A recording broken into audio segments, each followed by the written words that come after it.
इसलिए मुझे लगता है कि सामायिक करने से व्यक्ति पॉजिटिव नहीं होता, हाँ सामायिक को जीने से पॉजिटिव होता है। अब समझ गए आप क्या बोला मैंने?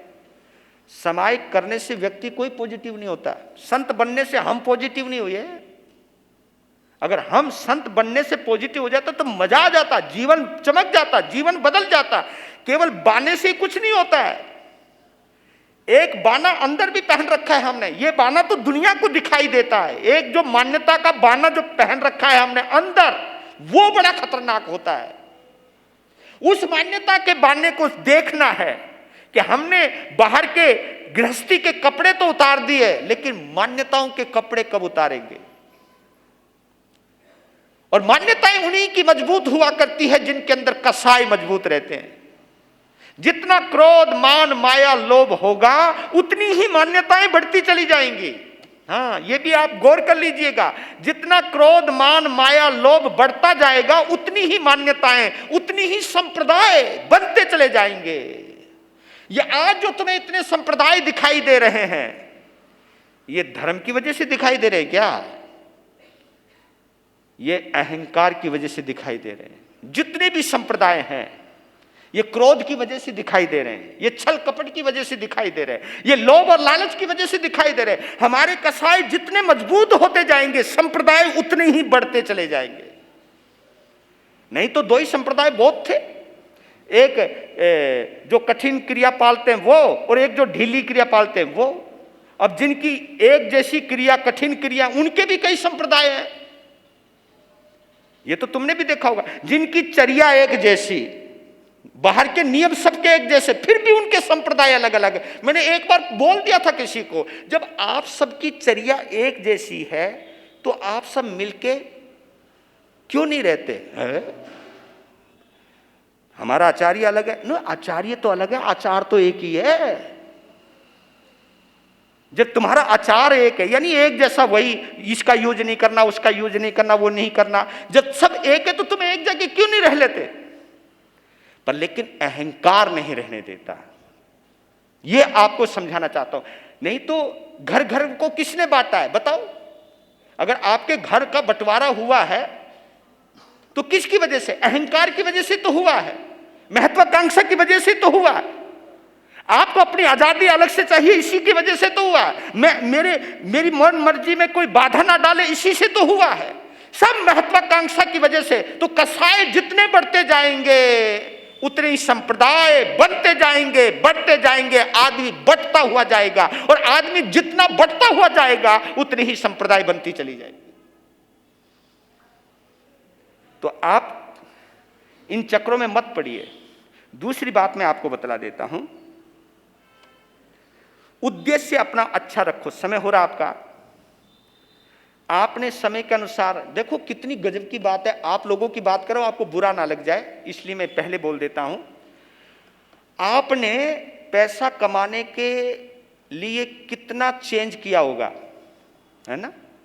आज से 50-60 साल पहले व्यापार जिस ढंग से होता था, आज उस ढंग से तो व्यापार नहीं होता। व्यापार बदल गया, करने का तरीका बदल गया, तो आपने चेंज किया ना।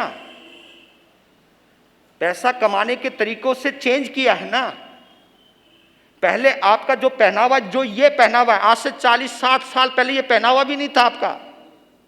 पहनावा चेंज हुआ ना। वक्त बदलता गया तो वक्त के अनुसार आप भी तो बदलते गए। यार कमाल की बात है, तुम तो वक्त के अनुसार बदल जाओ, कोई बात नहीं। अगर हम बदल जाए है वो कमाल है। तुम अगले 50 साल के एडवांस में सोच के चल रहे हो, और आप हमारे लिए मालूम क्या कहते हो? नहीं, तुम वही रहो जो 100 साल पहले थे, वही रहो।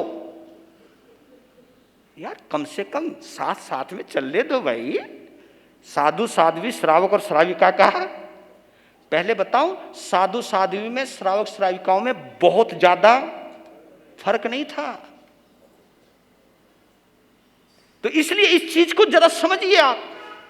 पर इसमें भी तुम्हारी भी क्या गलती मानो, ये हम लोग ही कुछ ऐसी ऐसी बातें कहते चले जाते हैं। और एक चीज और, हम संत होकर के एक झूठ बोल देते हैं कि हम आगम के अनुसार चर्या का पालन करते हैं। यह सबसे झूठा शब्द बोला जाता है। आगम की चर्या केवल शारीरिक ही होती है क्या? मानसिक नहीं होती, वाचनिक नहीं होती। आप शरीर के द्वारा, क्रिया के द्वारा ये तो दिखा देते हो कि चौथे आरे की क्रिया पाल रहे हैं, लेकिन चौथे आरे का मन तो लेकर के आ जाओ, चौथे आरे के भाव तो लेकर के आ जाओ।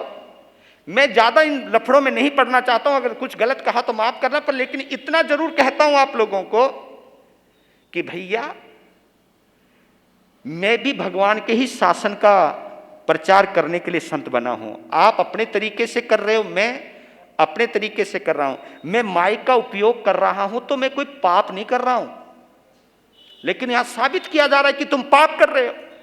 मैं माइक का उपयोग कर रहा हूं तो क्या मैं अपने मजे के लिए कर रहा हूं?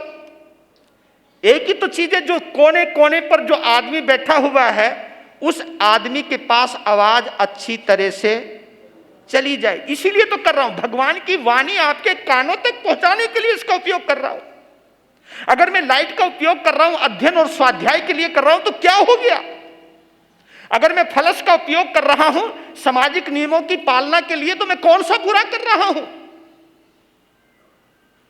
अगर मैं कहीं इधर उधर गंदगी को फेंकूं और लोग मुझे बदनाम करें कि ये संत होकर के क्या कर रहे हैं, आपके ही धर्म के ऊपर लांछन दें, क्योंकि मैंने कई जगह ऐसे देखे हैं जहां पहले जिन घरों में साधु साध्वियों को ठहराया जाता था और वहां पर साधु साध्वियों को ठहराया नहीं जाता। वजह क्या बन गई कि वो संत आए थे, वो साध्वी आई थी, वहां वो लेटरिन डाल के चले गए, वहां पर ये गंदगी करके चले गए, वो करके चले गए। ऐसे भी बोलने वाले बोलते थे। तो भैया हमको भी जिस घर में हम रुके हैं, जिसकी आज्ञा लेकर के रुके हैं, तो कम से कम उसकी मानसिकता का भी ध्यान रख करके चले और ये सोच करके चले कि कल मेरे जैसे और साधु साध्वी आए, मेरी वजह से किसी और साधु साध्वी को ठहराने का मौका और भी मिलना चाहिए। हम सबको सबकी सोच करके चलनी चाहिए, और जब तक ये सोच मेरी प्रौढ़ नहीं होगी, ब्रॉड नहीं होगी, तब तक हमारा जीवन अधूरा रहने वाला है।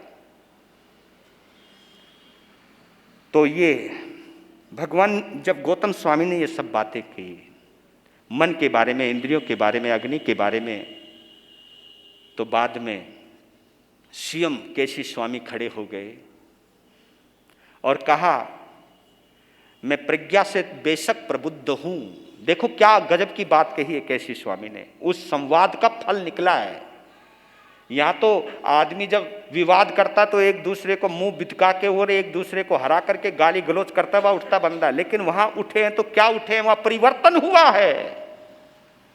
तो कहते कि केसी स्वामी ने कहा कि मैं आज व्यवहार को पुष्ट करने के लिए भगवान महावीर के शासन को स्वीकार करता हूं और मैं दोबारा दीक्षा लेता हूं और मैं आपकी शरण ग्रहण करता हूं, 5 महाव्रत धारण करता हूं। ये परिवर्तन हुआ है। कहां पर? तिंदुक वन के अंदर, श्रावस्ती नगरी के अंदर ये परिवर्तन हुआ। ये परिवर्तन प्रेम से होता है, द्वेष से नहीं होता, अहंकार से नहीं होता है, ये विनम्रता से होता है।